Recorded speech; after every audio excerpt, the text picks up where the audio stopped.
জীবনে প্রথমবার মুড়ি দিয়ে মিষ্টি বানিয়ে এত সাকসেসফুল হব আসলে নিজেও কল্পনা করতে পারি নাই। আর এত সুন্দর মুড়ি দিয়ে যে মিষ্টি হয় সেটা কিন্তু আমারও জানা ছিল না। যদি আমি না বানাতাম বা না ট্রাই করতাম তাহলে আমিও আসলে বুঝতেই পারতাম না যে এত সুন্দর একটা মিষ্টি বানানো যায়। তো এখানে আমি এক বাটি মুড়ি নিয়ে নিয়েছি।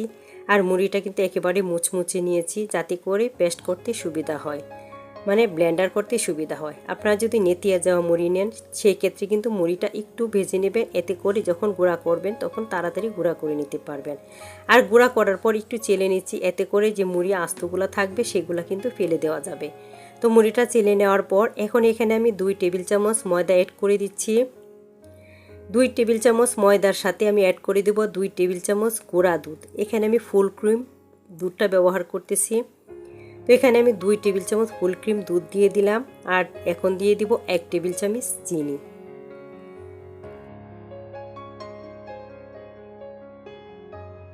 এখন দিয়ে দিব এখানে বেকিং পাউডার।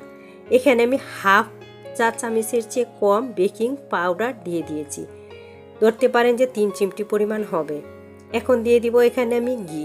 তো আমি এখানে 2 টেবিল চামচ ঘি দিয়ে দিচ্ছি। ঘির পরিবর্তে আপনারা রান্নার তেলটাও ব্যবহার করতে পারেন। এখন সবগুলো উপকরণ ভালো করে মিক্স করে নিচ্ছি। একটু মিক্স করা হয়ে গেলে এরপর এটাকে আমি নর্মাল পানি দিয়ে একটা ডো তৈরি করে নিব।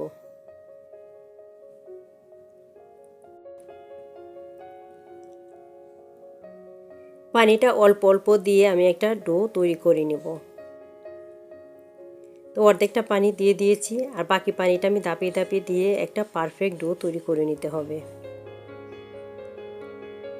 তো সবটুকু পানি দিয়ে দিয়েছি আর একটা ডো তৈরি করে নিয়েছি। তো ডোটা দেখিয়ে আপনারা হয়তো বুঝেছেন যে কেমন হয়েছে। এটা কিন্তু একটু শক্তই হয়েছে। তো এখন আমি 5 মিনিটের জন্য এটা রেখে দেব। আর 5 মিনিট পর আবারও চলে আসবো। তো 5 মিনিটে এটা মোটামুটি সেট হয়ে গেছে। এখন এ পর্যায়ে এখানে আমি একটা ডিম অ্যাড করে দেব। 5 মিনিট রেস্টে রাখার পর আবার একটু মুতে নিচ্ছি। আর একটু মোটা হয়ে গেলে এরপর আমি ফ্রিজ থেকে এনে একটা সরাসরি ডিম এখানে দিয়ে দিলাম। আর ডিমটা দিয়ে এখন আমি ভালো করে মিক্স করে নিব।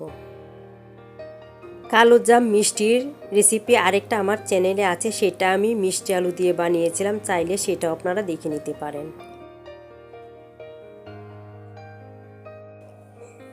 আমি এটা ভালো করে মিক্স করে নিয়েছি। এখন আমি হাতটা ধুয়ে এরপর আমি মিষ্টিগুলি বানিয়ে নিব। আমি যেহেতু কালোজাম মিষ্টি বানাবো তাই এখন আমি কালোজাম মিষ্টির শেপটা দিয়ে নেব। একটু ঘি লাগিয়ে নিলে মিষ্টিগুলো বানাতে সহজ হবে, তাড়াতাড়ি বানিয়ে নিতে পারবে, না হলে দেখা যাবে যে আঙ্গুলে লেগে যাবে বা হাতে লেগে যাবে। এখন আমি একটা কালোজাম মিষ্টি বানিয়ে নিব। হাতে যখন নেবেন তখন দেখবেন যে ফেটে যাবে, এতে চিন্তার কিছু নেই। যখন দেখবেন ফেটে যাবে তখন আবারও এটা ভেঙে ফেলবেন, ভেঙে আবারও বানিয়ে নেবেন। তো এইভাবেই সবগুলো মিষ্টি বানিয়ে নেবেন। যখন দেখবেন যে একটু ফেটে গেছে তো ভেঙে নেবেন, ভেঙে আবারও একটু ঘুরিয়ে মিষ্টির শেপ দিয়ে নেবেন, তাহলে দেখবেন যে আর ফেটে যাবে না, সম্পূর্ণ সুন্দর একটা মিষ্টি হয়ে যাবে। তো দেখেন একটা মিষ্টি আমি বানিয়ে নিয়েছি। তো বাকি মিষ্টিগুলো আমি অফ ক্যামেরায় বানিয়ে নিব। আর সবগুলো আমি মিষ্টি বানিয়ে নিয়েছি। মিষ্টি বানানোর পর এখন যে শিরাটা সেটা তৈরি করে নিচ্ছি। এই জিনিসটা কিন্তু গুরুত্বপূর্ণ, অবশ্যই একটু মনোযোগ সহকারে দেখবেন। এখানে আমি মেজারমেন্ট কাপ দিয়ে 3 কাপ পানি দিয়ে দিচ্ছি। আর 3 কাপ পানির সাথে আমি অ্যাড করে দিব 1.5 কাপের চেয়ে একটু কম চিনি। তো আপনারা এখানে 2 কাপ চিনি ব্যবহার করবেন। 2 কাপ চিনি যদি ব্যবহার করেন এতে করে দেখবেন যে পুরোপুরি মিষ্টির যে মিষ্টি হয় সেই মিষ্টির একেবারে চলে আসবে। আমি যেহেতু এখানে 1.5 কাপের চেয়ে কম চিনি ব্যবহার করেছি, এতে করে মিষ্টিটা আমার একটু কম মনে হয়েছে। তো আপনারা 2 কাপ পর্যন্ত চিনি এখানে ব্যবহার করতে পারেন। আর পানিটা অবশ্যই একটু বেশি দিবেন, না হলে কিন্তু মিষ্টিগুলি যখন রেস্টে রাখবেন তখন কিন্তু আর শিরা হবে না, সম্পূর্ণ মিষ্টিগুলো শিরাটা চুষে নেবে। তাই পানিটা একটু বেশি দিতে চেষ্টা করবেন। এখন তেলটা আমি একটু হালকা গরম করে নিয়েছি আর মিষ্টিগুলো এখন ছেড়ে দিচ্ছি। আর এই পর্যায়ে চুলাটা একেবারে কম আছে। আর সবগুলো মিষ্টি দেওয়ার পর আমি চুলাটাকে একটু বাড়িয়ে দিব, কারণ মিষ্টি দেওয়ার পর তেলটা ঠান্ডা হয়ে গেছে, তাই আমি চুলাটা একটু বাড়িয়ে দিব। আর 2-3 মিনিট বাড়িয়ে রেখে এরপর আমি তেলটা যখন পুরোপুরি গরম হয়ে যাবে তখন আবার চুলাটা মিডিয়াম করে দিব। মিষ্টির একটা সাইড যখন শক্ত হয়ে যাবে এ পর্যায়ে চুলাটাকে মিডিয়াম করে বাকি কাজটুকু করে নেবেন, নাহলে কিন্তু মিষ্টিগুলো পুড়ে যাবে। তো এ পর্যায়ে আমি চুলাটাকে মিডিয়াম করে দিয়েছি। আর এখন আমি প্রত্যেকটা মিষ্টি উল্টিয়ে নিব। আর মিষ্টিগুলো ততক্ষণই ভাজতে হবে যতক্ষণ না পর্যন্ত কালোজামের যে কালার সেই কালারটা আসা পর্যন্ত। আর সবসময় কিন্তু এটা নাড়িয়ে চাড়িয়ে দিতে হবে যাতে করে চতুর্পাশটা আপনার সুন্দর করে কালার আসে। আর এই কাজটা কিন্তু চুলার কাছে থেকে বারবার করে নিতে হবে, না হলে কিন্তু মিষ্টিগুলো এক সাইড দেখবেন পুড়ে যাবে আর এক সাইড দেখবেন যে হবে না। তো প্রথমবার মিষ্টি বানিয়ে যে এত সাকসেস হবো আসলে আমি নিজেও ভাবতে পারি নাই। তো দেখেন মিষ্টিগুলো কতটুকু ফুলে টইটুম্বুর হয়ে গেছে। আশা করি আপনারাও যদি এভাবে ট্রাই করেন ইনশাআল্লাহ সফল হবেন।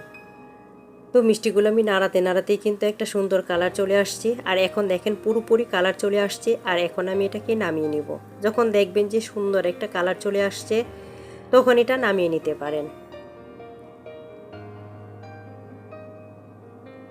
যারা এখন আমার চ্যানেলটা সাবস্ক্রাইব করে নেয় চ্যানেলটা সাবস্ক্রাইব করে আমার পাশেই থেকে যেতে পারেন। পাশে থাকা বেল আইকনটা প্রেস করে দিবেন, এতে করে প্রথম নোটিফিকেশনটা আপনার কাছেই চলে যাবে।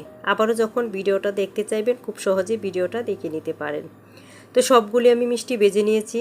আর এখন আমি যে শিরাটা করে রেখেছিলাম সেই শিরাটা এখন বসিয়ে দিয়েছি। আর পানির সাথে কিন্তু আমি 3টা এলাচও একটু ফাটিয়ে দিয়েছিলাম, এতে করে যে ফ্লেভারটা ভালো আসবে। চাইলে আপনারা এটা অ্যাভয়েড করতে পারেন, কিন্তু দিতে চেষ্টা করবেন, এতে করে মিষ্টিটা ভালো একটা ফ্লেভার পাবেন। তো পানিটা যখন হয়ে গেছে মানে চিনিটা পুরোপুরি গলে যাওয়ার পর আর অপেক্ষা করতে হবে না, মানে এটা কোনো 1 তার বা 2 তার তৈরি করতে হবে না। শুধুমাত্র চিনিটা যখন গলে যাবে তখনই চুলাটা জ্বালানো অবস্থায় মিষ্টিগুলো দিয়ে দিবেন। আর এই পর্যায়ে কিন্তু মিষ্টিগুলো হালকা গরম আছে, তো হালকা গরম অবস্থায় আমি মিষ্টিগুলো দিয়ে দিচ্ছি। তো মিষ্টিটা দেওয়ার পর 1 মিনিটের মতো আমি চুলাটা জ্বালিয়ে রেখেছি। আর যে উপরে ডাকনার ছিদ্রটা সেটাও বন্ধ করে দিয়েছি। আর চুলাটাও কিন্তু এখন বন্ধ করে দিয়েছি। আর অপেক্ষা করেছিলাম 6 ঘন্টা। পুরো 6 ঘন্টা পর আমি ফিরে আসলাম। আর 6 ঘন্টা পর দেখেন মিষ্টিগুলো কত সুন্দর হয়েছে। এখন আমি আপনাদের মিষ্টিগুলো একটু সার্ভ করে দেখিয়ে দিব। তো দেখেন মিষ্টিগুলো আলহামদুলিল্লাহ একেবারে পারফেক্ট একটা মিষ্টি হয়েছে। আমি নিজেও আসলে ভাবতেই পারিনি যে এত সুন্দর একটা মিষ্টি হবে মুড়ি দিয়ে। তো চাইলে আপনারা এভাবে বানিয়ে নিতে পারেন, আশা করি ভালো লাগবে। শূন্য বাজেটে কিন্তু পারফেক্ট একটা কালোজাম মিষ্টি বাসায় বানিয়ে নিতে পারবেন। শূন্য বাজেট বলার কারণ হচ্ছে যে এখানে যে উপকরণগুলো লেগেছে এগুলি কিন্তু আমাদের রান্নাঘরে সবসময় থাকে। যখনই মিষ্টি খেতে ইচ্ছা করবে তখনই কিন্তু বানিয়ে নিতে পারবেন।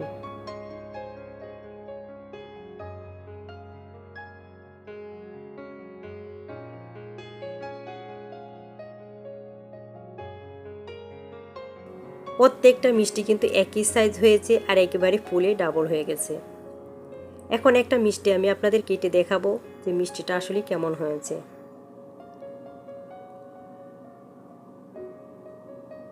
মিষ্টির ভিতরে কিন্তু একেবারে শিরা ঢুকে রসে টইটুম্বুর হয়ে গেছে। তো হয়তো দেখি আপনারা বুঝে গিয়েছেন। দেখেন হাতে নেওয়ার সাথে সাথেই কিন্তু মিষ্টিটা একেবারেই ভেঙে গিয়েছে আর একেবারেই নরম তুলতুলে হয়েছে। তো ভালো থাকবেন, দেখা হবে অন্য কোনো ভিডিওতে। আল্লাহ হাফেজ।